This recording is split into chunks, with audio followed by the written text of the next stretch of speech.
kualitas hidup petani akan meningkat karena telurnya mahal, ya. Jadi mereka harus berpartisipasi dalam beternak dengan baik, beternak dengan welfare, beternak tanpa antibiotik, sehingga memproduksi produk-produk premium, mereka akan bisa menjual produknya ke hotel. Ya, nah itu salah satu contoh. Pengembangan masyarakat berbasis masalah dan potensi saya gabungkan jadi satu. Masalahnya tadi AMR, potensi mereka ada hotel di Bali kan gitu. Jadi mereka berubah untuk menyasar produk hotel, otomatis produk hotel itu nggak menginginkan adanya antibiotik. Pasti organik gitu. Ya, dengan demikian, semakin banyak petani yang menggunakan prinsip itu, karena mahal harganya mereka akan ikut. Cenderung mereka akan mengadopsi temannya yang sudah sukses. Gitu. Karakter petani Indonesia seperti itu. Memulai susah. Tapi ketika ada yang memulai dan sukses, mereka akan berbondong-bondong ikut gitu. Nah, itu ya. Itu salah satu contoh yang sedang kita kerjakan dengan Prof. Sadre, saya, Pak Sukade, kemudian Pak Dr. Romi gitu ya. Itu tim kami mengembangkan masyarakat untuk berubah. Iming-imingnya adalah potensi mereka, potensi Bali, potensi peternak, memproduksi produk berkualitas, hewannya berkualitas, produknya berkualitas, kualitas hidup petani juga akan berubah karena dia mendapatkan keuntungan yang lebih. Gitu.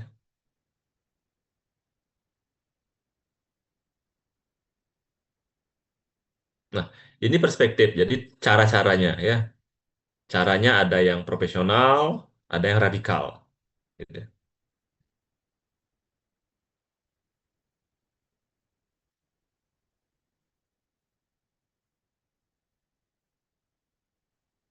Nah, ini teoritis sebenarnya, ya. Nanti Anda bisa pelajari yang mana akan Anda tempuh untuk mendekati masyarakat. Jadi situasional. Jadi Anda harus kenali dulu siapa masyarakatnya, bagaimana karakternya, kemudian pendekatan mana yang Anda akan pilih. Apakah pendekatan tradisional, apakah pendekatan netral, apakah pendekatan transformasional gitu ya.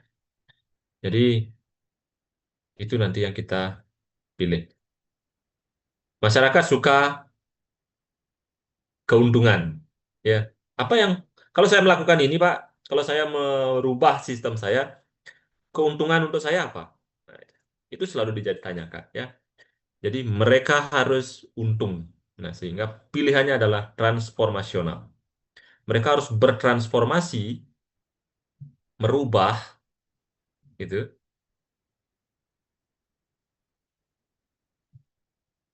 Caranya supaya mereka sadar dulu. Sadar, baru mau dia berubah. Ya, strateginya bagaimana? Gitu. Bagaimana dalam membangun kerjasama, perubahan sosial. Setelah dia berubah kemana? Kemana arahnya yang awalnya jual telur ke pasar, saya harus ke hotel. Siapa yang harus saya hubungi? Nah, kan harus berubah itu. Yang awalnya pembeli tengkulak datang ke kandang, mengambil telur, jual ke pasar. Sekarang dia harus berubah. Dia harus packingnya 10 butir, kemudian dibuatin label, dicarikan sertifikasi halal, sertifikasi welfare, sertifikasi NKV, sertifikasi nutrisi, sertifikasi keamanan pangan di BBVET. Mereka harus memenuhi kriteria premium tadi. Mereka harus berubah, mereka harus belajar. Gitu, ya. Itu transformasi dari tradisional menjadi bukan menjadi intensif yang tapi menjadi cerdas. Kita membangun masyarakat cerdas, paham akan potensi sehingga dia bisa mengambil alih pasar, mengendalikan pasar. Itu harapannya. Ya. Nah, ini contoh-contoh pengembangan masyarakat, ada yang top down, ada yang bottom up seperti tadi ya.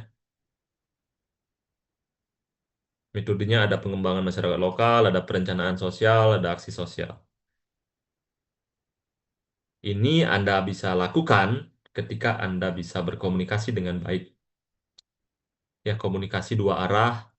Komunikasi itu tidak hanya melulu begini-begini, Bapak harus begini, nggak gitu. Nggak boleh begitu dengan petani.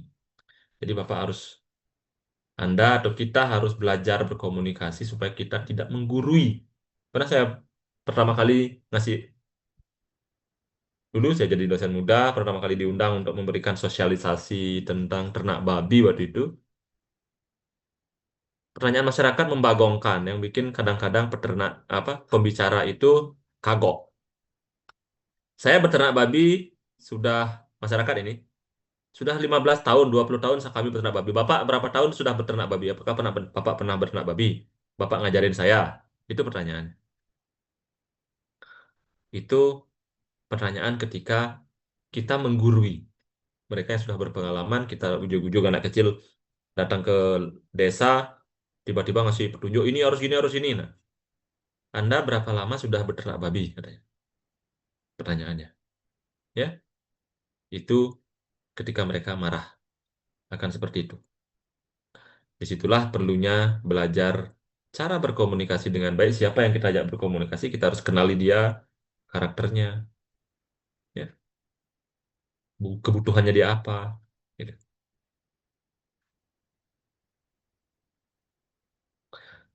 Pengembangan masyarakat lokal ini bottom up, ya, bottom up seperti Rabies, kita buat kader desa supaya desa mandiri tadi, supaya mereka membuat peternakan welfare, jadi mereka mandiri, mereka organik, punya pakan sendiri. Itu namanya pendekatan-pendekatan bottom up. Jadi kita dari bawah. Pengembangan masyarakat lokal itu biasanya dari bawah, ya, bottom up. Langsung terjun ke lapangan, mengajak masyarakat untuk berubah.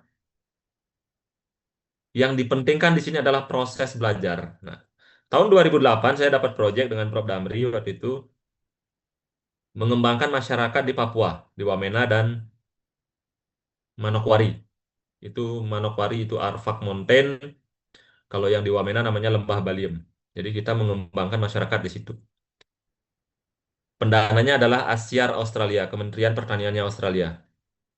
Kita diberikan dana, kita mengerjakan yang namanya pengembangan masyarakat lokal di Papua waktu itu. Yang diintroduksi adalah salah satunya pohon stroberi.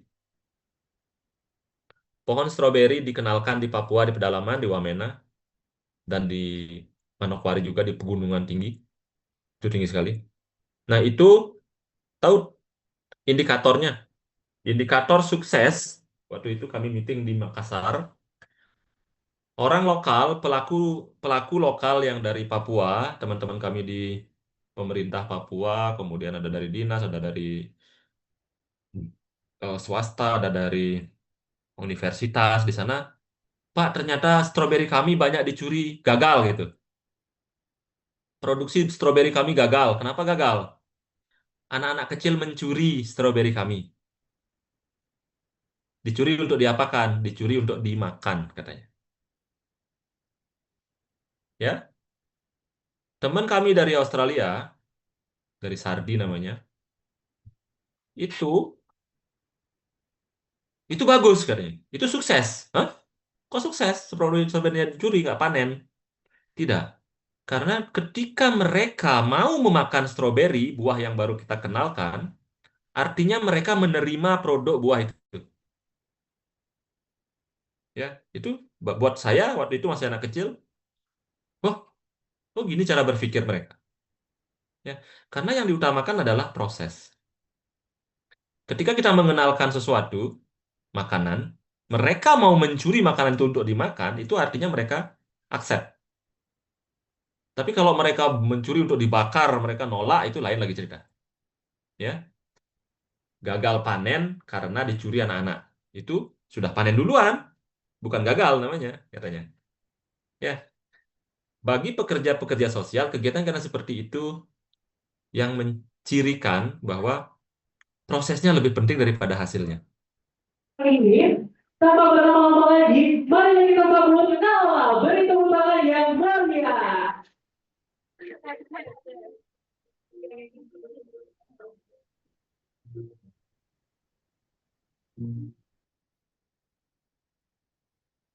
Gitu ya. Kemudian ada perencanaan sosial. Nah, ini lebih mengutamakan hasil. Nah, ini yang dilakukan oleh pemerintah dalam hal penanggulangan rabies di Bali. Mereka merencanakan sosial. Jadi tujuannya memecahkan masalah yang ada di Bali. Lebih mengutamakan hasil. Dikerjakan oleh pemerintah. Dikerjakan oleh dinas peternakan, melibatkan mahasiswa, melibatkan dosen, melibatkan PDHI, melibatkan untuk mengerjakan ini. Partisipasi masyarakat diharapkan, tapi tidak menjadi prioritas. Sehingga zong akhirnya. Ya. Akhirnya tidak selesai. Bekerja terus dan habis pekerjaan tidak selesai. Rabies masih. Karena kelemahannya adalah partisipasi masyarakat dalam prosesnya bukan merupakan prioritas. Dikerjakan oleh lembaga-lembaga formal, pemerintah, PDHI, kampus, itu ya. Teorinya benar ini. Nah, ini karena dikerjakan oleh sosial. Kemudian ada rencana aksi sosial. Aksi sosial. Nah, ini gabungan daripada keduanya. Prosesnya juga dikerjakan, hasilnya juga diharapkan. Jadi masyarakat diajak untuk berubah, mengubah struktur, kekuasaan, demokrasi, apapun itu, untuk berubah. Itu aksi sosial ya. Oke. Ini contoh-contoh pengembangan masyarakat. Ada namanya PRA, ini bottom up ya, Participatory Rural Aprasial. Jadi ini contoh yang nomor satu tadi, yang bottom up. Partisipatory artinya masyarakat merupakan pemrakarsa. Mereka yang bekerja, mereka yang punya ide, mereka yang punya gagasan, mereka yang menyelesaikan. Mereka adalah pelaku utama. Ya. Rural dapat dilaksanakan di mana saja, di desa maupun di kota. Apresial itu artinya menekankan pada proses belajar dan tujuan praktis dalam mengembangkan program. Nah, ini contoh. Ya, ini contoh. Ini prinsipnya kapan dia dilaksanakan ketika ada yang terabaikan, kemudian memberdayakan masyarakat, masyarakat sebagai pelaku, saling belajar di sana, menghargai perbedaan, demokrasi, kemudian toleransi, gitu ya. Santai dan informal, biasanya triangulasi, jadi ada 3 parti, 4 parti, 5 parti. Gitu. Jadi kelompok-kelompok itu difasilitasi semua. Mengoptimalkan hasil, kalau yang sudah ada hasil kita optimalkan. Kemudian orientasinya praktis, tidak ribet. Sesuatu yang ribet kita sederhanakan supaya optimal, gitu ya. Keberlanjutan, bagaimana dia berlanjut setelah kami cabut, mereka akan berjalan sendiri, melanjutkan program, mau belajar dari kesalahan, terbuka, jujur di situ ya. Nah, itu prinsip-prinsip pelaksanaan PRA. Jadi ini adalah pengembangan masyarakat yang tentang edukasi biasanya. Edukasi, kemudian kesehatan. Nah, itu biasanya dilakukan menggunakan pendekatan ini. Diharapkan continue, berlanjut, sustainable gitu ya. Dan dilakukan oleh masyarakat. Tidak hanya pada saat ada program berjalan, pemerintah pergi, pelaku pergi, kami pergi, program berhenti. Itu paling sering terjadi di Indonesia. Nah, ini prosesnya kita integrasi dulu, gitu ya. Integrasi, setelah integrasi, integrasi itu artinya mendekat, mendekat, kita berkenalan, kemudian baru beradaptasi di situ, menyesuaikan apa yang terjadi di masyarakat. Kemudian itu baru kita dengan kita beradaptasi di situ, sudah dikenal integrasi, adaptasi, kemudian baru kita menginventarisasi masalah, masalahnya kita data, kemudian problematisasi masalah, masalah mana yang diutamakan, prioritas mana yang nggak prioritas, masalah besar, masalah kecil gitu ya. Baru melakukan aksi bersama masyarakat tentunya semua ini. Kemudian dilakukan evaluasi, kemudian dilakukan refleksi, gitu ya. Ini proses penerapannya sampai selesai. Refleksi artinya apa sih manfaatnya? Oh, ternyata ini tadi tuh contohnya. Di Papua ternyata setelah dievaluasi, oh ternyata dicuri stroberinya. Nah, no, refleksinya adalah ternyata buah stroberi diterima di situ, gitu. Masyarakat mau memakannya. Oke, bagus, berarti kita tanam karena dia ada apa? Accepted di situ bagi masyarakat untuk dikonsumsi. Gitu ya. Itu bisa dilakukan setelah dievaluasi dan dilakukan refleksi.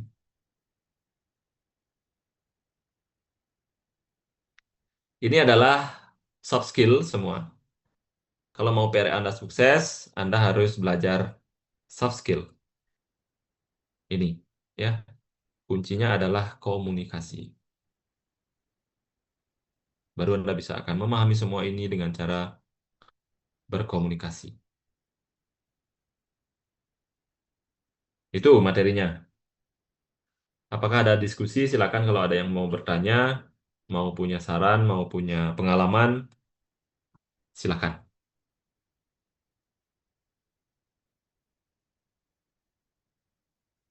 Yuk,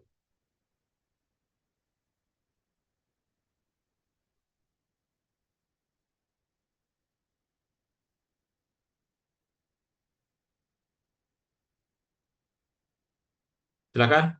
Kalau ada yang mau bertanya, punya Izin ini. bertanya dok. Oke, lanjut. Tadi kan dijelaskan ada kasus mengenai penanaman stroberi yang ada di Papua itu. Nah, bagaimana cara kita supaya nggak jatuh ke dalam false conclusion atau kesalahan kesimpulan? Soalnya kan dibilangnya itu eh, gagal panen karena masyarakat eh, nyuri, bisa dibilang kayak gitu. Menurut saya itu kan hal yang sangat amat bisa banget kita jatuh ke dalam kesimpulan yang salah, di mana kayak, oh berarti nggak cocok nih gitu. Nah, untuk menghindari hal tersebut terjadi, itu sekiranya bagaimana dok? Apanya nih? Kesalahan dalam mengambil keputusan maksudnya? Menyimpulkan. Iya, iya, kesalahan dalam menyimpulkan Oke, itu dok. oke. Itu perlu diskusi. Ya, itu namanya refleksi tadi. Refleksi artinya kita mengambil hikmah dari setiap peristiwa yang kita alami, program kita. Kita menganggap kadang-kadang peneliti inginnya, pengabdi inginnya sukses. Karena di awal direncanakan stroberi ditanam, dipanen, dijual. Dapat harga sekian, peternak untung. Nah, itu adalah pemikiran kita secara normal. Manusia itu cara kerja kita, otak kita begitu. Ternyata setelah kita berkomunikasi, ada sudut pandang yang lain.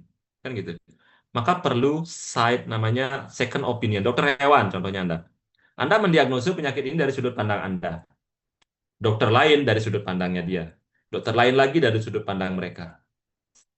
Ada berapa sudut pandang di dunia ini? Kalau lingkaran ada sudut pandang 36 derajat. 360 derajat. Ya. Kalau bola berapa sudut pandangnya? Kan gitu. Ketika kita bisa melihat, nah ini proses belajar ya. Jadi yang biasa bisa melihat tadi bahwa stroberi dicuri itu bagus, itu adalah orang yang sudah berpengalaman. Orangnya sudah tua, orangnya sudah bijak. Beda dengan saya, orang yang masih belajar dulu. Teman-teman saya adalah orang-orang pintar waktu itu. Orang pintar tahu apa yang dia mau, gitu kan? Orang bijak tahu apa yang dia tidak mau. Itu bedanya. Nah, kita perlu orang-orang bijak dan orang-orang berpengalaman sebagai advisor, sebagai pembimbing, sebagai pemandu, bahwa tidak semua kok yang kita anggap benar itu benar. Tidak semua yang kita anggap salah itu salah. Tergantung kita melihat dari sudut pandang mana. Semua kegiatan pasti punya sisi positif, pasti punya sisi negatif. Tergantung dari mana kita melihat.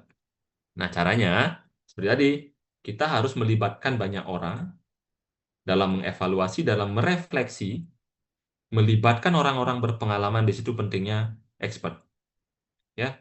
Di situ perlunya orang ahli, di situ perlunya orang yang berpengalaman, di situ perlunya orang yang bisa memaknai, di situ perlunya orang yang bijaksana.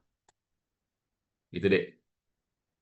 Maka dari itu Anda di kepengurusan apa BEM, BPM itu ada senior, ada junior, ada yang baru, ada yang pelaksana, ada yang menengah, ada yang senior. Ya, dulu namanya SE, steering SC, gitu ya. Steering committee itu artinya orang-orang yang membimbing. Di atasnya mereka ada dosen pembimbing, ada WD3 kan gitu. Ada Pak Dekan terus akhirnya itulah yang bisa memberikan arahan ketika adik-adik supaya tidak salah memutuskan sesuatu, itu harus dilihat dari berbagai perspektif. Itu kira-kira. Gimana? Menjawab, Dok. Terima kasih. Oke. Silakan pengalaman yang lain atau adik-adik punya masalah atau ada yang tidak dipahami dari presentasi tadi.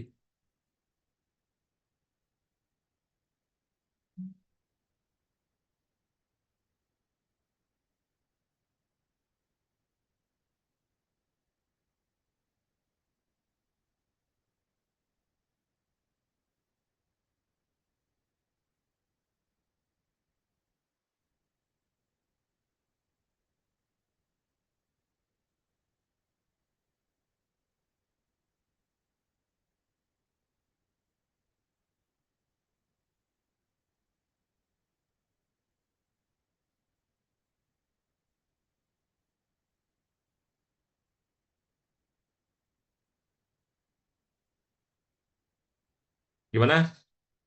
Masih ada yang belum?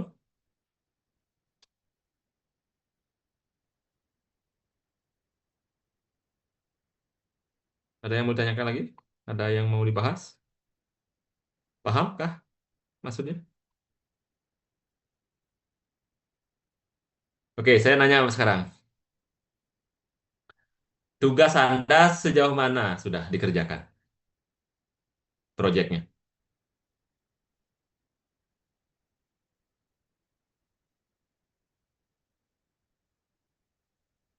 Hmm?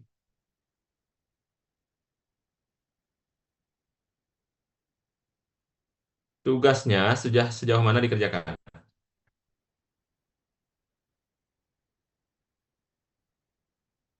Ada yang sudah mengerjakan?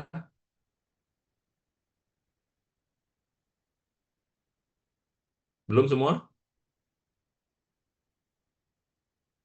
Izin dok, tugas yang presentasi. Ya, yang diberikan Prof. Sadri kan penilaiannya kan tugas semua. Sudah proses dok, mungkin dari kelompok-kelompoknya udah. Oke, jadi harus dikerjakan ya. Nanti semua penilaian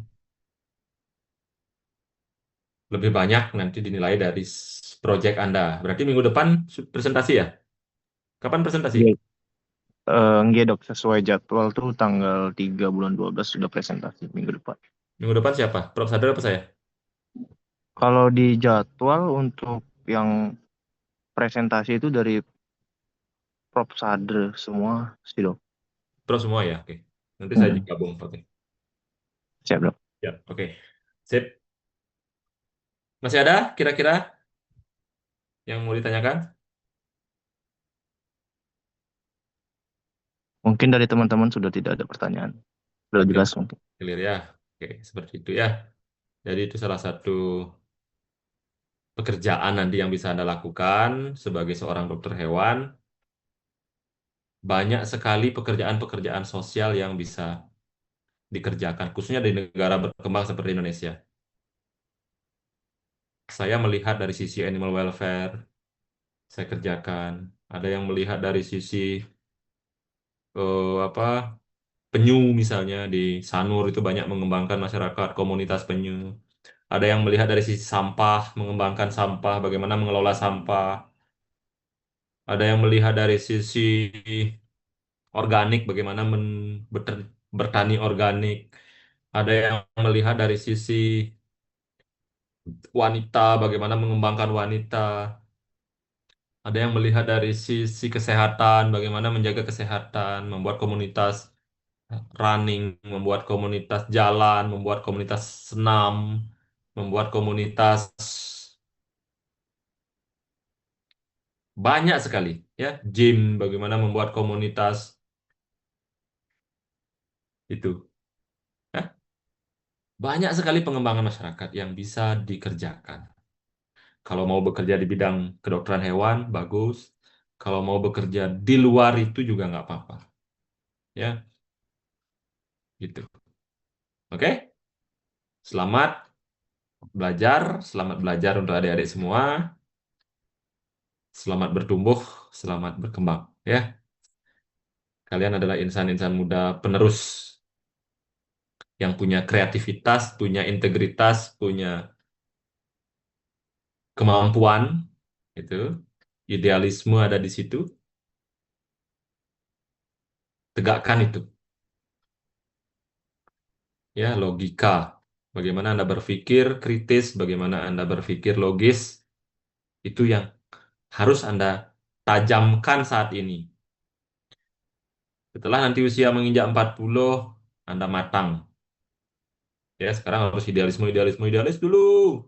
Jangan langsung matang sekarang, nanti keburu layu. Usia 40 sampai 50 Anda belajar matang. Di usia 60 Anda belajar bijaksana. Gitu. Tadi itu ya, ketika dalam mengembangkan sosial, anak-anak muda diperlukan untuk idealismenya, orang-orang senior diperlukan untuk kematangannya, orang-orang bijaksana diperlukan untuk memaknai apa yang kita kerjakan. Itu. Itu pengalaman saya di pengembangan masyarakat veteriner. Saya mulai bergerak di tahun 2015 sampai sekarang. Ya, saya bekerja dengan beberapa yayasan. Akhirnya saya punya lembaga sendiri. Saya bekerja dengan OHCC, tahu OHCC? One Health Collaborating Center. Kemudian saya juga buat saat ini, saya buat Awatara namanya. Animal Welfare, Assistant Training, Research and Assessment. Gitu, ya. Jadi animal welfare dalam kesejahteraan hewan yang kita lakukan adalah pendampingan, pelatihan, itu, penelitian, dan penilaian. Kita punya lembaga sertifikasi juga di Udayana, saya mimpin sendiri bersama tim dan Prof. Sadre dan teman-teman di Kesmapet. Itu. Itu untuk mengembangkan masyarakat veteriner. Kita beri, tadi pagi saya ke Senastek, setelah itu saya mampir ke peternakan yang ada di Pecatu. Itu pilot project pertama saya, mengusung perubahan. Paradigma kita harus berubah. Melihat potensi, kemudian coba melakukan, mencari potensi itu. Tadi saya coba telurnya. Telurnya baru bertelur kemarin. Ayamnya 3.000, baru bertelur kemarin 19, tadi pagi bertelur 32. Saya bawa pulang 20, Dok Romi bawa pulang 10, sisa di sana 2, 32. Saya uji di lab tadi, ada Mas Koas yang uji, saya coba di rumah juga saya amati. Telurnya luar biasa. Gitu ya. Telur welfare memang produknya premium. Tidak salah saya menyampaikan itu karena memang terbukti, saya buktikan sendiri. Gitu. Ya, yang temenan sama saya di WhatsApp, cek status saya hari ini. Ada peternakannya, saya upload videonya, ada telurnya juga saya eh, upload di story. Gitu ya. Nah, itu salah satu contoh pengembangan masyarakat yang kita kerjakan. Itu semoga menginspirasi dan semoga bisa dipahami ya. Terima kasih banyak. Saya akhiri. Selamat sore. Siapkan materi untuk minggu depan Anda presentasi ya. Siap dok, terima kasih dok. Selamat sore. Selamat Hari Raya Terima kasih. Kuningan untuk teman-teman agama ini ya. Selamat Hari Raya Galungan dan Kuningan. Oke. Selamat berlibur untuk teman-teman yang